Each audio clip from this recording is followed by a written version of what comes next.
A seu tempo, quando resvalar o seu pé. Deuteronômio 32, 35. Neste versículo, os ímpios e incrédulos israelitas, que era o povo visível de Deus e que viviam debaixo de sua graça, são ameaçados com a vingança do Senhor. Apesar de todas as obras maravilhosas que Deus operara em favor deste povo, este permanecia sem juízo e destituído de entendimento, como está escrito no versículo 28. E mesmo sob todos os cuidados do céu, produziram um fruto amargo e venenoso, conforme verificamos nos 2 versículos anteriores.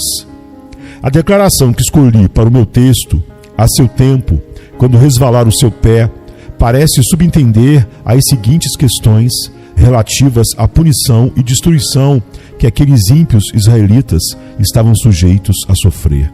1.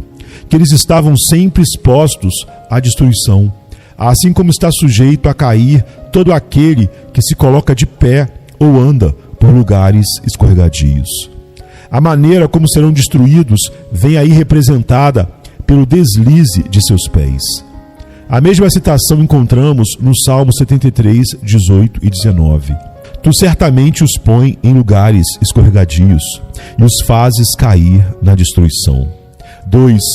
Faz supor também que estavam sempre sujeitos a uma súbita e inesperada destruição, à semelhança daquele que anda por lugares escorregadios e a qualquer instante pode cair.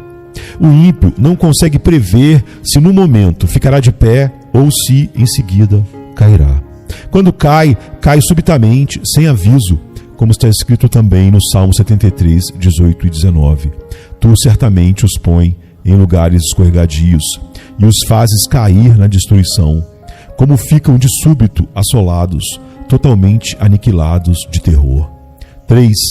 Outra coisa implícita no texto é que os ímpios estão sujeitos a cair por si mesmos, sem serem derrubados pelas mãos de outrem, pois aquele que se detém ou anda por terrenos escorregadios não precisa mais do que o seu próprio peso para cair por terra.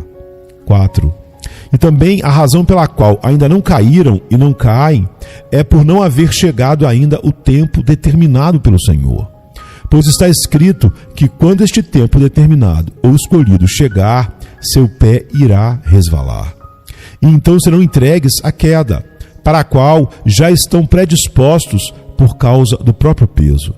Deus não os susterá mais em lugares escorregadios, mas vai deixá-los sucumbir. Então, nesse exato momento, cairão em destruição, à semelhança daqueles que transitam em terrenos escorregadios, à beira de precipícios, e não conseguem se manter de pé sozinhos, caindo imediatamente e se perdendo ao serem abandonados. Eu insistiria agora no exame maior das seguintes palavras: não há nada a não ser a boa vontade de Deus que impeça os ímpios de caírem no inferno a qualquer momento. Por mera boa vontade de Deus, me refiro à sua vontade soberana, ao seu livre-arbítrio, o qual não é restringido por nenhuma obrigação, nem tolhido por qualquer tipo de dificuldade.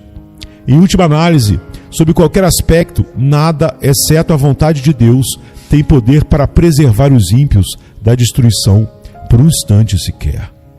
A verdade dessa observação transparecerá nas seguintes considerações. 1.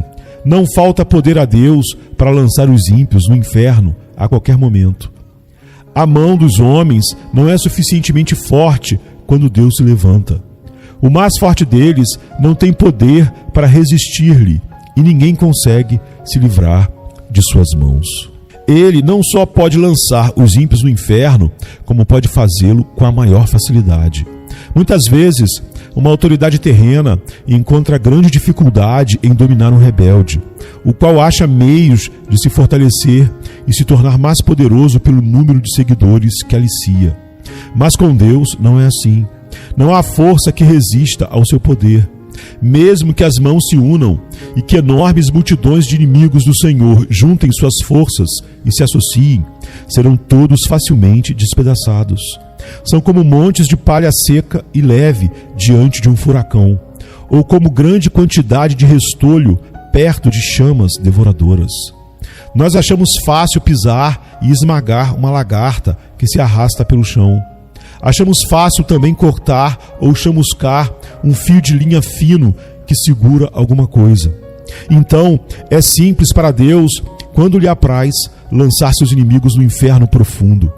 Quem somos nós que imaginamos poder resistir àquele diante do qual, de sua repreensão, o universo treme e perante quem as pedras tombam? 2. Eles merecem ser lançados no inferno.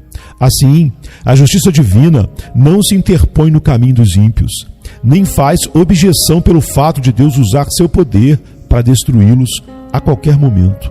Muito pelo contrário, a justiça fala assim da árvore que produz frutos maus.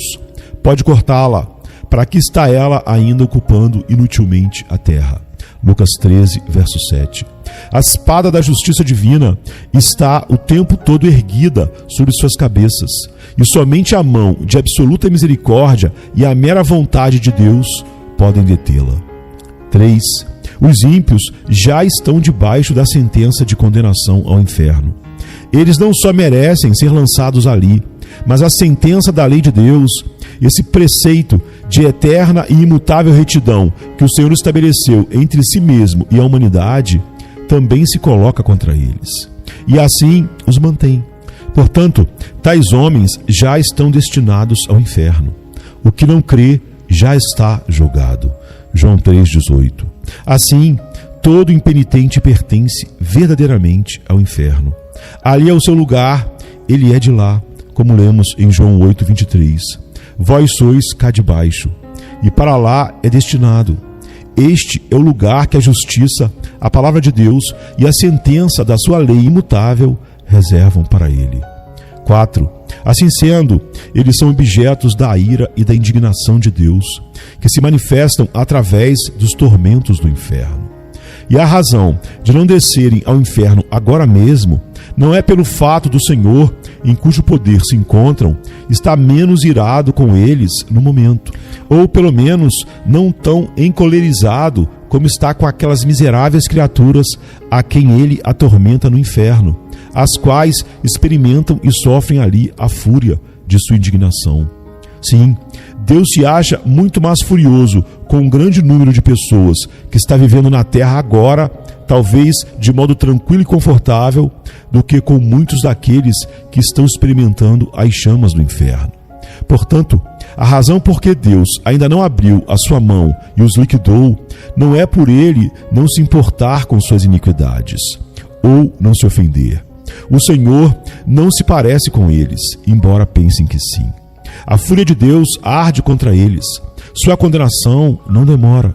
O abismo está preparado, o fogo está pronto, a fornalha incandescente está ardendo, pronta para recebê-los. As chamas vermelhas queimam, a espada luminosa foi afiada e pesa sobre suas cabeças. O inferno abriu a sua boca debaixo deles. 5. O diabo está pronto a cair sobre os ímpios para apoderar-se deles como coisa sua no momento em que Deus o permitir. Eles lhe pertencem. Suas almas encontram-se em seu poder e sob o seu domínio. As Escrituras os apresentam como propriedades de Satanás. Lucas 11:21. Os demônios os espreitam.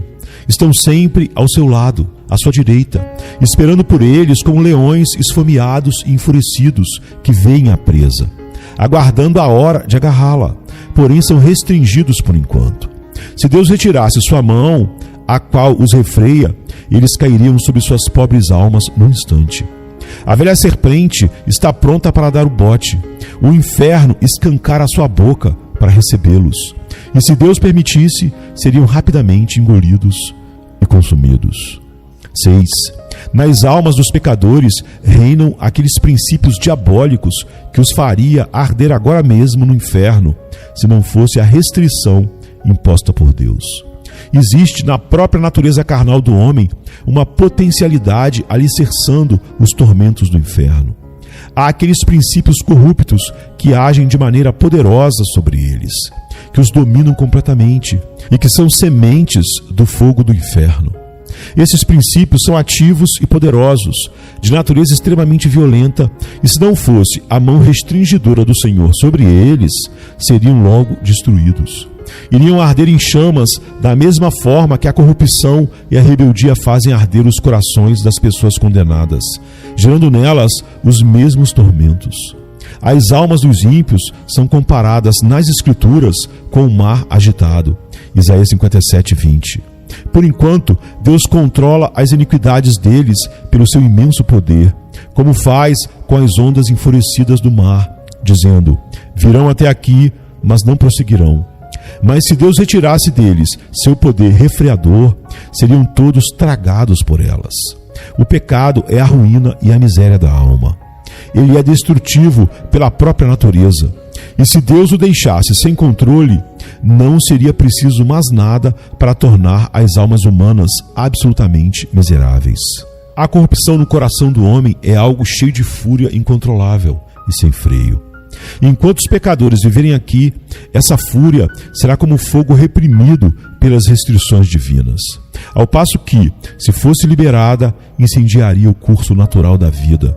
E como o coração é um poço de pecado, este mesmo pecado iria imediatamente transformar a alma num forno incandescente ou numa fornalha de fogo e enxofre, caso não fosse restringido.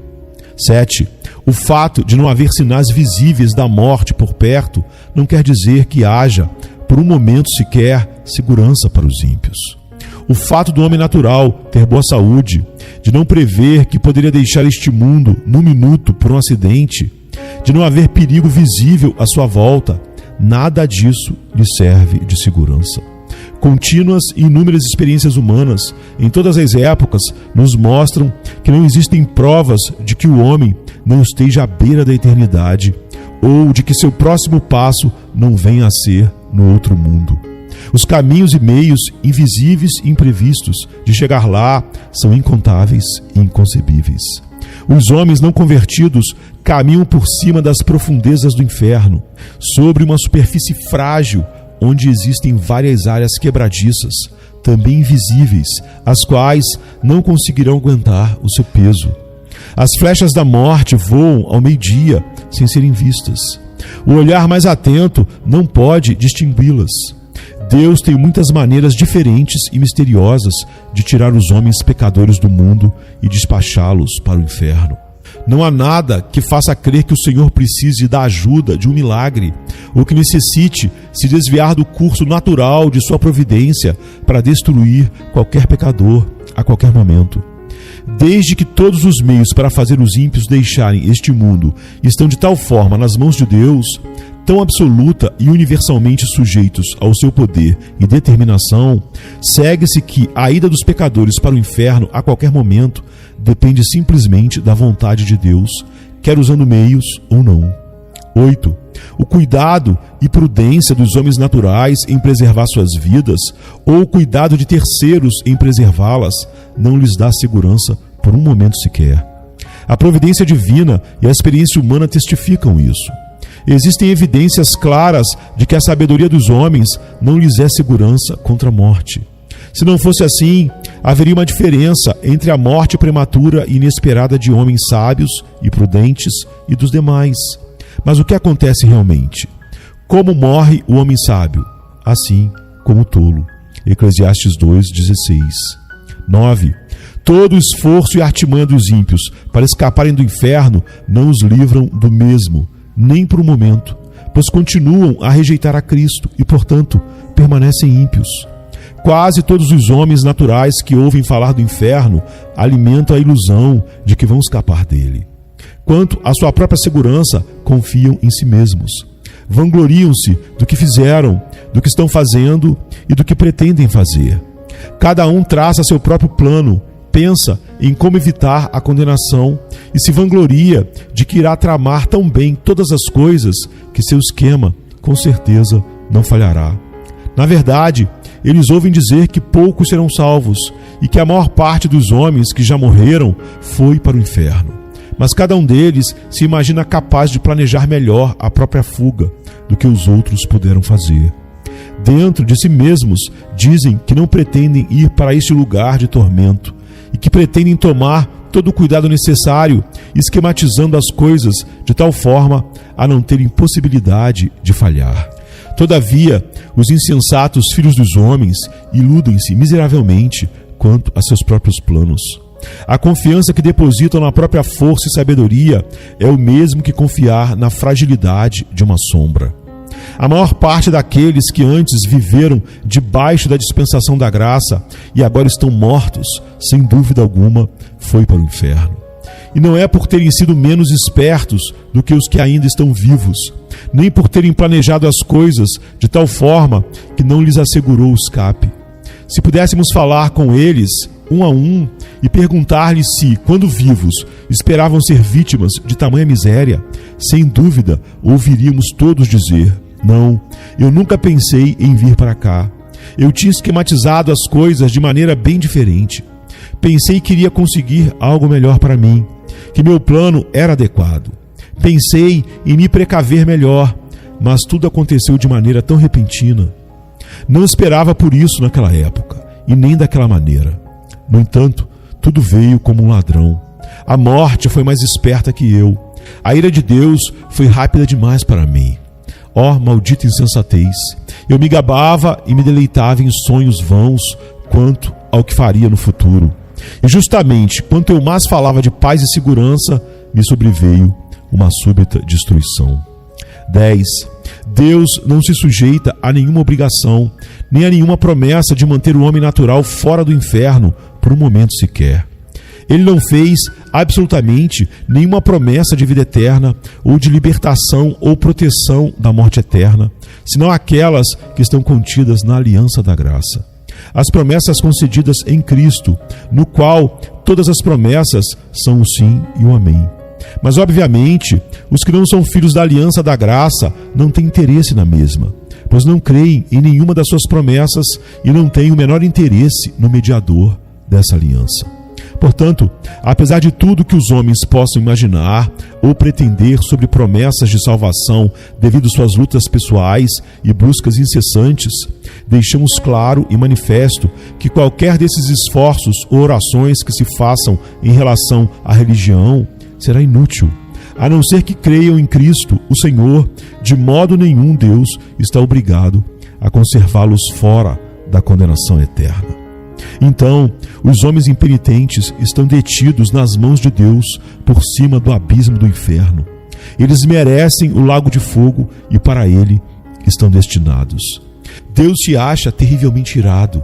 Seu furor para com eles é tão grande quanto para com aqueles que já estão agora sofrendo o suplício da fúria da sua ira no inferno. Esses ímpios não fizeram absolutamente nada para abrandar ou diminuir sua cólera. Portanto, o Senhor não está de modo algum preso a qualquer promessa de livramento, nem por um momento sequer. O diabo espera por eles. O inferno já escancarou a sua boca para tragá-los. O fogo latente em seus corações agrava-se agora, querendo explodir. E como continuam sem o menor interesse no mediador, não existem meios ao alcance deles que lhes possa dar segurança. Em suma, eles não têm refúgio e nada onde se segurar. O que os retém a cada instante é a absoluta boa vontade divina e a clemência sem compromisso, sem obrigação de um Deus irado. Agora vamos à aplicação. Essa mensagem pode despertar as pessoas não convertidas para o significado do perigo que estão correndo. Isso que vocês escutaram é o caso de todo aquele que não está em Cristo.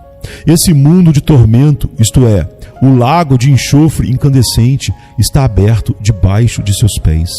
Ali encontra-se o terrível abismo de chamas que ardem com fúria de Deus, e o inferno com sua imensa boca escancarada. E vocês não têm onde se apoiarem, nem coisa alguma onde se segurarem. Não existe nada entre vocês e o inferno, senão o ar. E só o poder e o favor de Deus podem sustentá-los. Provavelmente, vocês não têm consciência dessas coisas. Acham que vão conseguir se livrar do inferno e não veem nisso tudo a mão de Deus.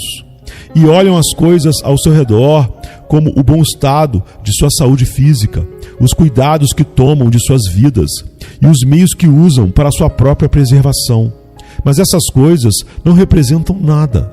Se Deus retirasse sua mão, elas de nada valeriam para impedir-lhes a queda. Elas valem tanto como a brisa tênue que tenta sustentar uma pessoa no ar. Suas iniquidades fazem vocês pesados como chumbo, pendentes para baixo, pressionados em direção ao inferno pelo próprio peso. E se Deus permitisse que caíssem, vocês afundariam imediatamente, desceriam com a maior rapidez e mergulhariam nesse abismo sem fundo. Sua saúde, seus cuidados e prudência, seus melhores planos, toda a sua retidão, de nada valeriam para sustentar e conservar vocês fora do inferno. Seria como tentar segurar uma avalanche de pedras com uma teia de aranha. Se não fosse a misericórdia de Deus, a terra não suportaria vocês por um só momento, pois são uma carga para ela. A natureza geme por causa de vocês.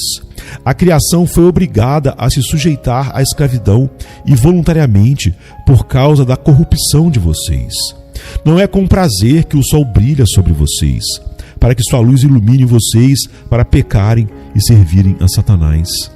A terra não produz de bom grado seus frutos para satisfazer a luxúria de vocês, nem está disposta a servir de palco à exibição de suas iniquidades. Não é voluntariamente que o ar alimenta a sua respiração, mantendo viva a chama dos seus corpos, enquanto vocês gastam a vida servindo os inimigos de Deus. As coisas criadas por Deus são boas e foram feitas para que o homem, por meio delas, servisse ao Senhor. Não é com prazer que prestam serviço a outros propósitos e gemem quando são ultrajadas ao servirem objetivos tão contrários à sua finalidade e natureza. E a própria terra vomitaria vocês se não fosse a mão soberana daquele a quem vocês tanto têm ofendido. Eis aí as nuvens negras da ira de Deus pairando agora sobre suas cabeças carregadas por uma tempestade ameaçadora, cheia de trovões. Não fosse a mão restringidora do Senhor, elas arrebentariam imediatamente sobre vocês. A misericórdia soberana de Deus, por enquanto, refreia esse vento impetuoso. Do contrário, ele sobreviria com fúria, sua destruição ocorreria repentinamente e vocês seriam como palha dispersada pelo vento. A ira de Deus é como grandes águas represadas que crescem mais e mais, aumentam de volume até que encontram uma saída. Quanto mais tempo a correnteza for reprimida, mais rápido e forte será o seu fluxo ao ser liberada. É verdade que até agora ainda não houve um julgamento por suas obras mais. A enchente da vingança de Deus encontra-se represada. Mas, por outro lado, sua culpa cresce cada vez mais. E dia a dia, vocês acumulam mais e mais ira contra si mesmos. As águas estão subindo continuamente, fazendo sua força aumentar mais e mais. Nada, a não ser a misericórdia de Deus, detém as águas, as quais não querem continuar represadas e forçam uma saída. Se Deus retirasse sua mão das comportas, elas se abririam imediatamente e o mar impetuoso da fúria e da ira de Deus iria se precipitar com furor inconcebível e cairia sobre vocês com poder onipotente. E mesmo que sua força fosse 10.000 vezes maior do que é, sim, 10.000 vezes maior do que a força do mais forte e vigoroso diabo no inferno, não valeria nada para resistir ou deter a ira divina. O arco da ira de Deus já está preparado e a flecha ajustada ao seu cordel. A justiça aponta a flecha para seu coração e estica o arco. E nada, senão a misericórdia de Deus, um Deus irado, que não se compromete e a nada se obriga, impede que a flecha se embeba agora mesmo com o sangue de vocês. Assim, estão todos vocês que nunca experimentaram uma transformação real em seus corações pela ação poderosa do Espírito do Senhor em suas almas.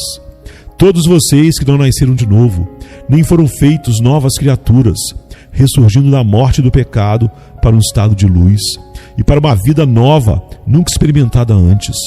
Por mais que vocês tenham modificado a conduta em muitas coisas e tenham possuído simpatias religiosas e até mantido uma forma pessoal de religião com suas famílias e em particular, indo à casa do Senhor, sendo até severos quanto a isso, mesmo assim, vocês estão nas mãos de um Deus irado. Somente sua misericórdia os livra de ser agora, neste momento, tragados pela destruição eterna. Por menos convencidos que vocês estejam agora quanto às verdades ouvidas, no porvir serão plenamente convencidos. Aqueles que já se foram e que estavam na mesma situação que a sua, percebem que foi exatamente isso que lhes aconteceu, pois a destruição caiu de repente sobre muitos deles, quando menos esperavam, e quando mais afirmavam viver em paz e segurança. Agora, eles veem que aquelas coisas nas quais puseram sua confiança para obter paz e segurança eram nada mais que uma brisa ligeira e sombras vazias. O Deus que mantém vocês acima do abismo do inferno abomina vocês. Ele está terrivelmente irado e seu furor contra vocês queima como fogo. Ele vê vocês como apenas dignos de serem lançados no fogo. E seus olhos são tão puros que não podem tolerar tal visão. Vocês são 10.000 vezes mais abomináveis a seus olhos do que é a mais odiosa das serpentes venenosas para olhos humanos. Vocês o têm ofendido infinitamente mais do que qualquer rebelde obstinado ofenderia a um governante. No entanto, nada a não ser a sua mão pode impedi-los de cair no fogo a qualquer momento. O fato de vocês não terem ido para o inferno a noite passada e de terem tido permissão de acordar ainda aqui neste mundo, depois de terem fechado os olhos ontem para dormir, atribui-se ao mesmo favor. Não existe outra razão por que vocês não foram lançados no inferno ao se levantarem pela manhã, a não ser o fato da mão de Deus tê-los sustentado. E não existe outra razão por que vocês não caiam no inferno neste exato momento. Ó pecador, pense no perigo terrível em que se encontra. É sobre uma grande fornalha de furor, sobre um abismo imenso e sem fim, cheio do fogo da ira, que você está pendurado, seguro pela mão de Deus, cujo furor acha-se tão inflamado contra você como contra muitas pessoas já condenadas no inferno. Você está suspenso por uma linha tênue, com as chamas da cólera divina lampejando à sua volta, prontas para atearem fogo e queimá-lo por inteiro. E você continua sem interesse no mediador, sem nada onde se agarrar para poder se salvar, nada que possa afastar as chamas da cólera divina, nada de seu próprio, nada que tenha feito ou possa vir a fazer para persuadir o Senhor a poupar sua vida por um minuto sequer. Considere então, mais detidamente, vários aspectos dessa cólera que ameaça você com tão grande perigo. 1. A quem pertence essa ira? É a ira do Deus infinito. Se fosse somente a ira humana, mesmo a do governante mais poderoso, comparativamente, seria considerada como coisa pequena.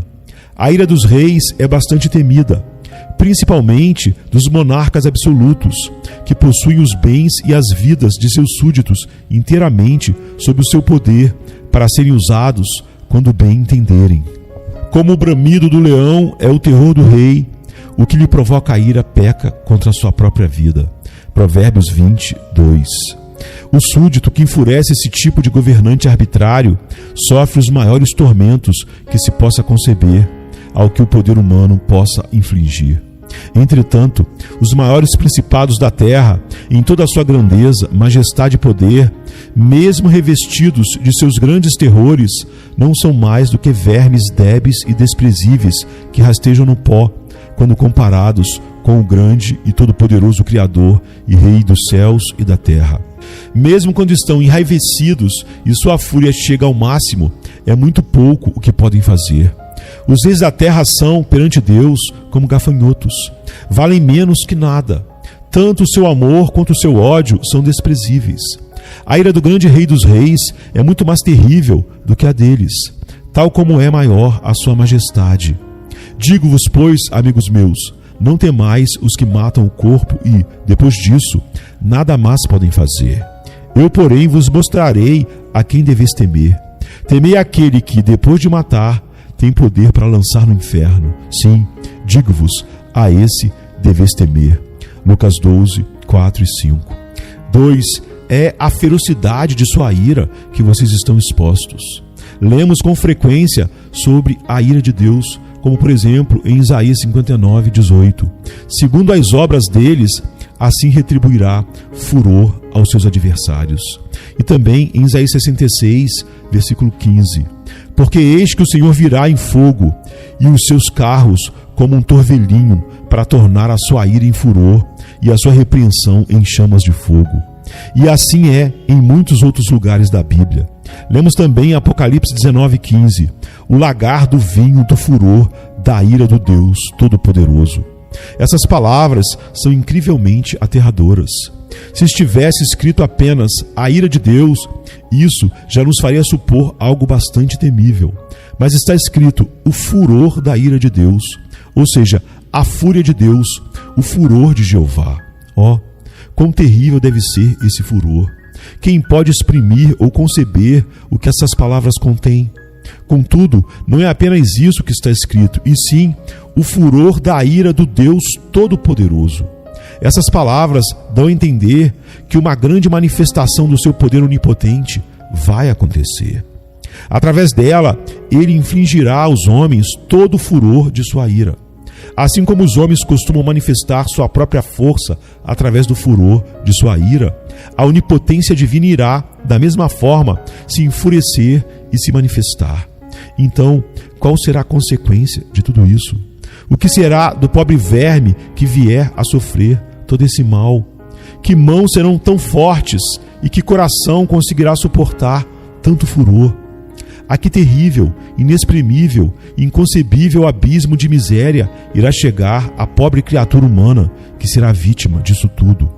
Pensem bem, vocês que estão aqui agora e que permanecem em estado pecaminoso. O fato de Deus vir a efetivar o furor da sua ira torna implícito que ele infligirá esse castigo sem compaixão. Quando Deus olhar a indescritível aflição do seu estado e vir como seus tormentos são absolutamente desproporcionais à sua força e como suas pobres almas estão esmagadas, imersas em trevas eternas, não terá compaixão de vocês, não irá deter a execução da sua ira ou, de forma alguma, tornar mais leve sua mão. Nessa hora, Deus não usará de misericórdia para com vocês, nem conterá seu vento impetuoso. Ele não terá consideração para com o seu bem-estar e nem irá evitar que vocês sofram. Na verdade, fará com que sofram na medida exata que sua rigorosa justiça vier a requerer. Nada será modificado só pelo fato de ser difícil para vocês suportarem. Pelo que também eu os tratarei com furor. Os meus olhos não pouparão, nem terei piedade. Ainda que me gritem aos ouvidos em alta voz, nem assim os ouvirei. Ezequiel 8:18. Deus está pronto agora a usar de compaixão para com vocês. Hoje é o dia da misericórdia. Vocês podem clamar neste instante e ter esperanças de alcançar sua graça. Mas quando o dia da misericórdia passar, seu lamento, o pranto mais doloroso, os gritos serão em vão. No que diz respeito ao seu bem-estar, vocês estarão completamente perdidos e alienados de Deus. O Senhor não terá outra opção senão a de entregá-los ao sofrimento e à miséria. E vocês continuarão não tendo outra perspectiva, pois serão vasos de ira, preparados para a destruição. Não haverá outro uso qualquer para tais vasos, senão o de enchê-los da ira de Deus. Quando clamarem ao Senhor, Ele estará tão longe de consolá-los que, inclusive, está escrito a esse respeito que Deus irá simplesmente rir e zombar de vocês, como está em Provérbios 1, 25 e 26 e etc. Vejam quão terríveis são essas palavras do grande Senhor. O lagar eu pisei sozinho, e dos povos nenhum homem se achava comigo. Pisei as uvas na minha ira, no meu furor as esmaguei, e o seu sangue me salpicou as vestes e me manchou o traje todo. Isaías 63:3. É quase impossível se conceber palavras que tragam em si uma manifestação maior dessas três coisas: desprezo, ódio e fúria de indignação. Se clamarem a Deus por consolo, Ele estará longe de querer vir consolar vocês ou de querer demonstrar-lhes qualquer interesse ou favor. Ao contrário, o Senhor simplesmente irá esmagá-los sob seus pés. E apesar de saber que, ao pisoteá-los, vocês não poderão suportar o peso da sua onipotência, ainda assim, Ele não vai se importar. Irá esmagá-los debaixo de seus pés sem piedade, espremendo o seu sangue e fazendo com que o mesmo espirre longe, manchando suas vestes, maculando seu traje. Ele não só irá odiá-los, como devotará a vocês o maior desprezo. Lugar algum será considerado próprio para vocês, a não ser debaixo de seus pés, para serem pisados como a lama das ruas. 3. A miséria a que vocês estão sujeitos é aquela que Deus lhes infligirá, a fim de demonstrar a força da ira do Senhor. Deus tem em seu coração a intenção de mostrar aos anjos e aos homens não só a excelência do seu amor, como a severidade do seu furor. Às vezes, os governantes da terra resolvem mostrar a força da sua ira através de castigos extremos que mandam infligir sobre aqueles que os enfurecem. Nabucodonosor, o poderoso e arrogante rei do império dos caldeus, demonstrou seu furor quando, ao se irritar com Sadraque, Mesaque e Abednego, ordenou que se acendesse a fornalha de fogo ardente 7 vezes mais do que o normal. Como era de se esperar, a fornalha foi aquecida intensamente até atingir o mais alto grau que poderia produzir. O grande Deus também quer revelar sua ira e exaltar sua tremenda majestade e grandioso poder através dos sofrimentos desmedidos de seus inimigos. Que diremos, pois, se Deus, querendo mostrar a sua ira e dar a conhecer o seu poder, suportou com muita longanimidade os vasos da ira preparados para a perdição? Romanos 9, 22. E visto que esse é o seu desígnio e o que ele determinou, ou seja, mostrar quão terrível e limitada é a ira, a fúria e a indignação do Senhor, ele o mostrará realmente. Será realizado algo horrendo, muito terrível. Quando o grande e furioso Deus tiver se levantado e executado sua terrível vingança sobre o mísero pecador, e o desgraçado estiver sofrendo o peso e o poder infinito da sua indignação, então Deus chamará o universo inteiro para contemplar a imensa majestade e o tremendo poder que nele existe. Os povos serão queimados como se queima a cal, como espinhos cortados arderão no fogo. Ouvi vós, os que estáis longe, o que tenho feito. E vós, que estás perto, reconhecei o meu poder. Os pecadores em Sião se assombram, o tremor se apodera dos ímpios, e eles perguntam: quem dentre nós habitará com o fogo devorador?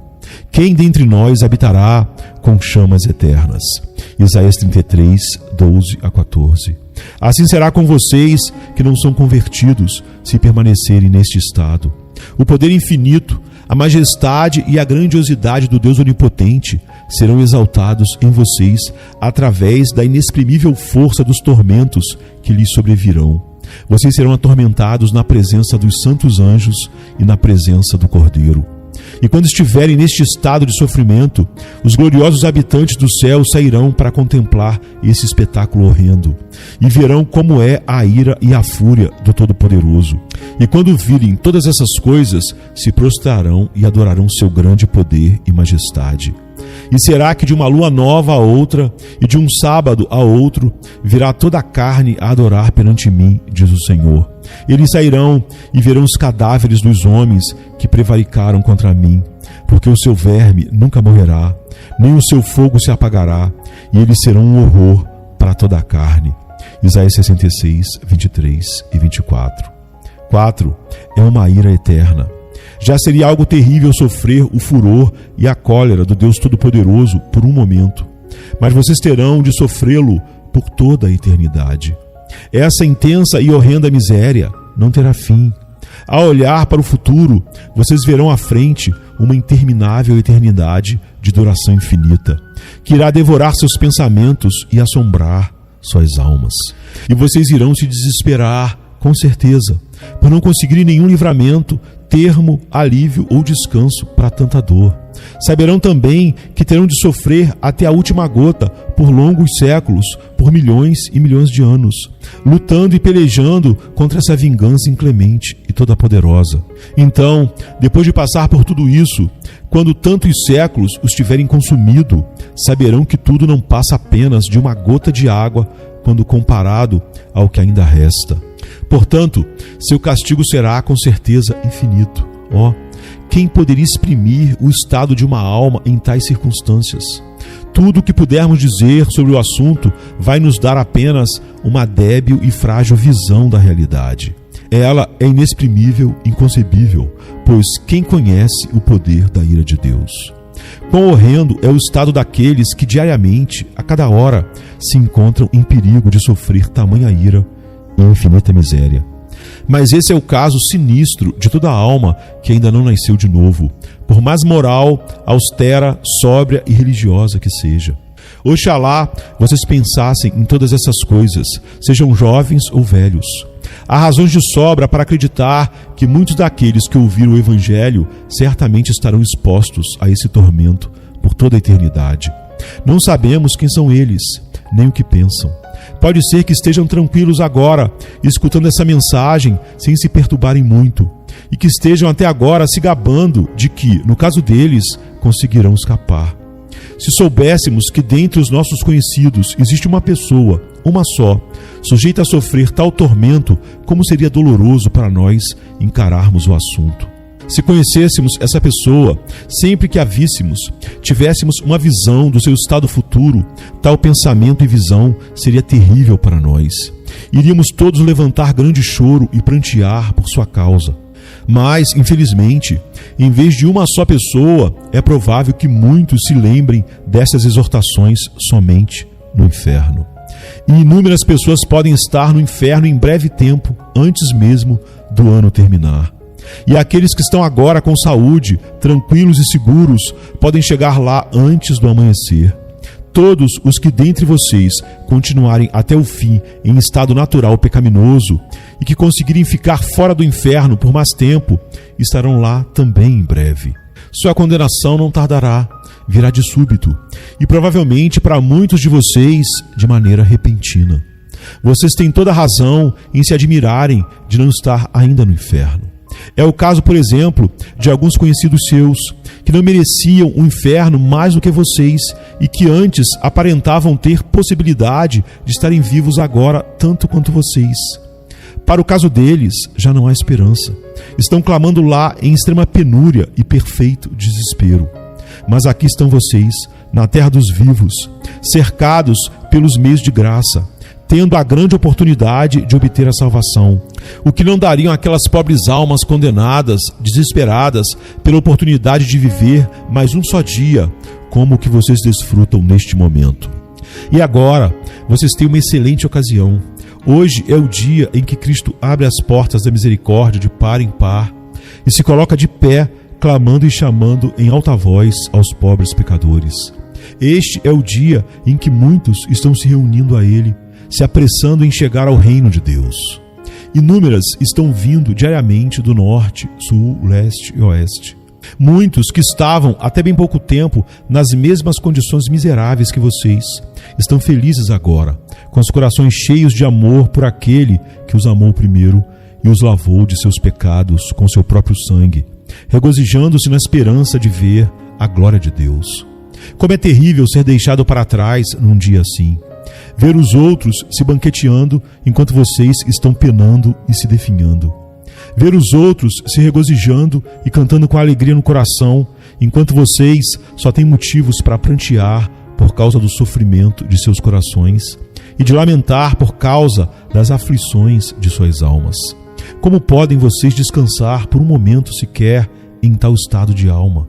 Será que suas almas não são tão preciosas como as almas daqueles que, dia a dia, estão se juntando ao rebanho de Cristo? Não existem, porventura, muitos que, apesar de estarem há longo tempo neste mundo, até hoje não nasceram de novo e, por isso, são estranhos à comunidade de Israel e nada têm feito durante a vida a não ser acumular ira sobre ira para o dia do castigo?